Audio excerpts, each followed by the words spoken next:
Ini saya perjelas ya. Saya perjelas. Pak JK itu tidak pernah ada di kasus ijazah. Kami semua yang mencari kebenaran mengenai ijazah Jokowi, kalau ingat 15 April 2025, kami ke UGM, ya. Bahkan ada loh di UGM itu Pak Amin Rais. Tanggal 15 April waktu kita mencari skripsi Jokowi di UGM, Pak Amin Rais ada di situ, tapi tidak dikasih masuk. Ya. Dan Pak Amin Rais sudah berapa kali di persidangan di Solo, di beberapa persidangan hadir. Ya. Kalau itu jelas, beliau mendukung untuk kebenaran terungkap. Meskipun tidak mendanai juga. Ya. Kalau itu jelas. Kalau Pak JK ketemu nggak pernah, bicara pun nggak pernah, teleponan pun nggak pernah. Jadi dasarnya dari mana? Berarti kan dasarnya ngarang. Iya kan? Orang-orang yang tadi saya sebut itu ngarang. Atau kalau analisa, sampaikan analisamu supaya kita beradu analisa gitu kan. Supaya saya bantah. Oh ternyata Pak JK pernah menelpon siapa di tanggal sekian, isinya apa. Nah, malahan kan Pak JK yang membalas kemarin. Bukan membalas ya, bereaksi, menunjukkan bahwa Rismon Sianipar lah yang sebenarnya, ya kalau saya bilang bisa dibilang mengemis lah ya, pengen ketemu Pak JK. Dan itu setelah saya sudah keluar dari manajemen Gibran Endgame. Nah, orang-orang yang disebut di gambar yang dikasih Pak JK itu, ditunjukkan Pak JK di konferensi pers kemarin, itu semuanya adalah manajemen Gibran Endgame. Rismon, tahulah Rismon siapa. Lalu ada Dr. Vivian, itu istrinya Rismon. Lalu di bawahnya ada Arif Iksan. Nah itu Arif Iksan yang kemarin muncul di Rakyat Bersuara. Dan katanya nggak tahu surat-suratan. Ternyata dia sendiri yang ngirim surat. Terus ada Hani Yanti, itu kemarin juga hadir di Rakyat Bersuara, yang pakai kerudung. Katanya itu istrinya Arif, tapi saya nggak tahu. Belum pernah lihat surat nikahnya. Ya. Lalu ada si Hardian. Saya nggak tahu Hardian ini siapa. Ada seseorang bernama Ian di manajemen, tapi bukan Hardian namanya. Saya mikir kok si Arif sebodoh itu ya sampai nggak tahu nama orang gitu loh. Padahal setiap hari bersama-sama di manajemen. Lalu di bawahnya ada Hana Karistia. Itu betul, itu adalah anggota-anggota manajemen. Jadi si Arif atas nama Rismon ternyata beneran mengirim surat ke Pak JK, tapi ditolak, tidak mau bertemu Pak JK-nya. Ya kan? Takut mungkin kalau Rismon datang ke situ bener-bener bertemu, difoto, di video, dinarasikan aneh-aneh, di framing. Tanpa pertemuan itu juga di framing sekarang, ya kan? Apalagi kalau pertemuan itu terjadi. Tujuan Rismon untuk bertemu? Oh saya nggak tahu. Tapi yang jelas Rismon ini memang hobinya kepingin bertemu dengan tokoh-tokoh politik. Jadi dia lagi waktu itu mencari nih jalan supaya ketemu siapa lagi waktu itu ya. Pengen ketemu Pak Prabowo juga, pengen ketemu Pak JK, ini buktinya.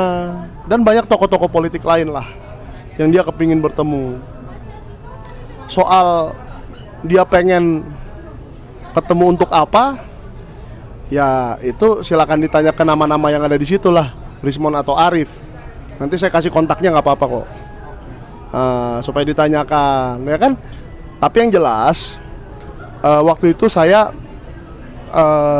kalau dikatakan oleh Rismon bahwa Roy Suryo itu bukan peneliti tapi politisi, saya lihat Rismon apa bedanya? Toh dia juga ingin ketemu tokoh-tokoh politik. Nggak mungkin dong dia ketemu Pak JK untuk meneliti. Apanya yang mau diteliti gitu kan? Jadi nggak usah bohong lah. Dan yang kedua, dari awal yang kepingin pergi ke Kementerian Pendidikan Dasar Menengah untuk mencari tentang Mas Gibran Raka Buming Raka itu hanya Rismon.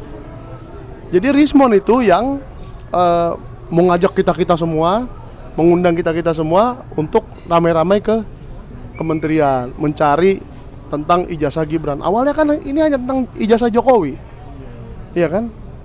ijazah Jokowi pun dimulai dari Rismond tanggal 15 Maret 2025. Dia ke UGM dan menemukan skripsinya. Jadi dia yang pertama menggedor pintu kasus ijazah Jokowi, dia yang pertama menggedor pintu kasus ijazah Gibran, ya kan?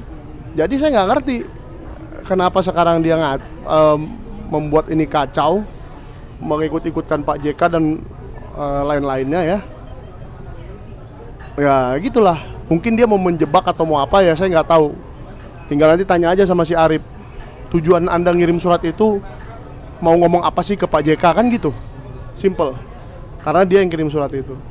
Kenapa kok bisa sebuah kampus yang katanya milik negeri, katanya top, katanya berkualitas, berintegritas dan segala macam, kok bisa setertutup itu? Bahkan sampai menutup gerbang.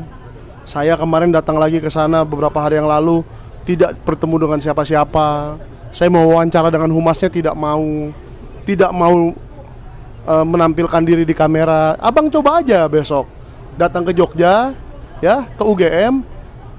Kalau ada humas yang mau tampil di depan kamera, berarti abang lebih hebat dari saya sebagai wartawan. Karena humas UGM sampai hari ini tidak mau tampil di depan kamera. Aneh kan? Humas itu tujuannya apa sih? Kayak humas Polri tuh, bikin konferensi pers, cerita apa yang dia kerjakan, ya kan? Ini humas UGM ngapain? Gitu loh. Tampil depan kamera nggak mau. Bahkan pernah mengatakan begini ke saya, wajah saya ini adalah data pribadi. Lah gimana data pribadi? Tiap hari saya lihat muka-muka orang di sini, ini banyak muka orang di sekitar saya ini. Bukan data pribadi itu. Kata humas UGM, ada di video saya. Jadi kalau muka lu itu data pribadi, gimana dong? Jadi kamera ini nggak boleh dong. Berarti ini data pribadi saya juga dong. Nggak masuk akal. Nggak masuk akal. Jadi memang UGM ini aneh. Satu-satunya kampus yang teraneh yang pernah saya lihat. Nggak apa-apa. Aneh. Ya kalau memang dia merasa itu normal, tidak mau menjelaskan apa-apa, ya sudah. Apakah begitu kualitas universitas di negara kita ini? Ya kan? Ya sudah. Kenapa tidak mau menjelaskan apa-apa dan membiarkan masyarakat bingung sampai setahun? Agenda terakhir itu apa, Pak? Abang ke sana ya? Abang ke... Oh, saya cuma mau napak tilas aja. Napak tilas 15 April 2025 sampai 15 April 2026. Berarti sudah 1 tahun UGM menyembunyikan ijazah dari kita. 1 tahun lamanya UGM tidak menunjukkan ijazah Jokowi ke kita. Kemarin berarti tanggal 15 kemarin. Iseng aja. Pokoknya kita datang, kita tanya lagi dan tetap seperti itu. Dan saya bertemu dengan kira-kira 20 satpam. 20 satpam. Kira-kira loh ya, saya nggak ngitung. Tapi lucu kan, seorang wartawan dihadang 20 satpam. Apakah saya mau nyuri kah? Atau saya mau merusak barang-barang di situ kah? Enggak loh, saya hanya datang, tolong saya mau ketemu humas, tolong saya mau wawancara. Tapi dipertemukan dengan 20 satpam. Ya sudah, nggak masalah. Saya 2-3 orang lah. Kameramen ada dari Sentana. Ya mungkin dia lihat muka saya di CCTV juga udah ketahuan, wah ini lagi nih katanya, mau capek lagi nih. Ya tapi ya udah, nggak apa-apa, biarkan aja. Ya, oke.